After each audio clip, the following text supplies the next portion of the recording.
All right, so the first step is you want to go to commonapp.com, yeah, like that, and go click sign in. If you don't have an account already, it's pretty easy to make. So go to first year student because you are applying to a new college. Don't show password, but you want to sign in, go into the Common App, and there are going to be many different sections. So you can choose your specific college, go to Common App, go to writing section, and over here you can insert your grades. For example, you got an A in history, an A in another class, but yes.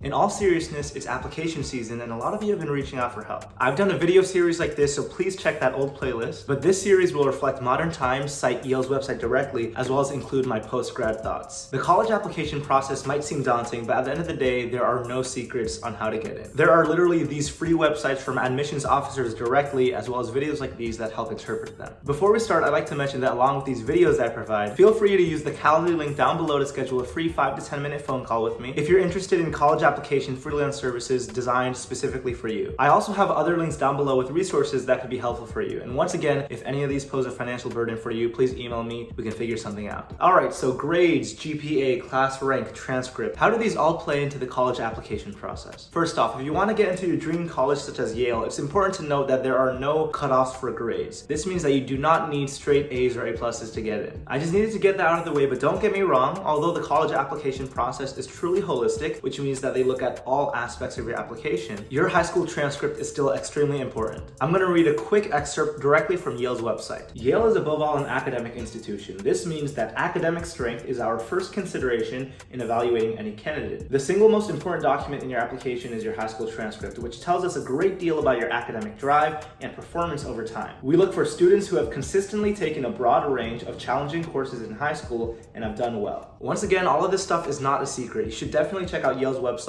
and other schools that you are interested in applying to. They will most likely say a similar thing. Okay, but what does all of this mean in practical terms? Well, these are my personal takeaways. Number one is to take classes that are interesting to you. Your academic transcript is supposed to tell a story about you as a person and as a student. If you are someone, for example, who is more interested in the humanities side of things, try taking more classes related to that, such as English or history. That way you are able to both show your academic interests as well as your intellectual curiosity, which are important attributes that Yale prioritizes. This helps paint a better picture of you as a student. Now, the second point is to still challenge yourself. Along with taking specific classes that are of interest to you, don't be afraid to get out of your comfort zone. I know that this advice sounds a little bit contradicting, but you don't want to immediately box yourself into studying only specific subjects. Since Ivy League schools are ultimately academic institutions, they want to make sure that you can take college levels at an advanced level.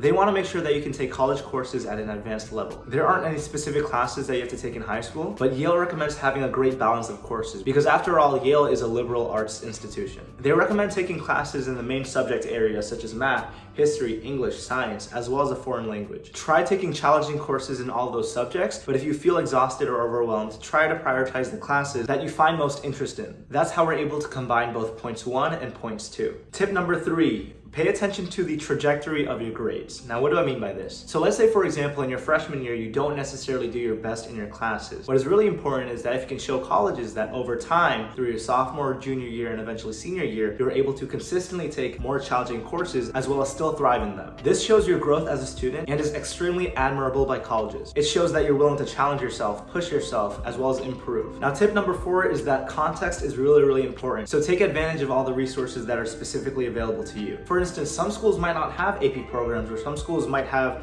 too many AP classes. All school systems are different, so admissions officers are going to be looking at your transcript relative to your peers as well as the people in that school and school district. Now, the 5th tip is to don't exhaust yourself. If you, for example, had a few bad grades in the past, that is out of your control. What you can control are the other aspects of your application. Like I mentioned earlier, the college application process is truly holistic, so that if you're able to bolster your extracurriculars, your essays, your letters of recommendation, your testing, that will all serve to only help your application. Alright, so I hope that these tips were useful to you. Once again, please check out the resources down below that are free, such as Yale's admissions podcast, as well as Yale's website directly, and be sure to check out the other websites as well for schools that you're applying to. Thank you so much, and please consider liking, commenting, subscribing, and clicking on the bell notification icon so that you are posted on new future uploads. But thank you so much. See ya.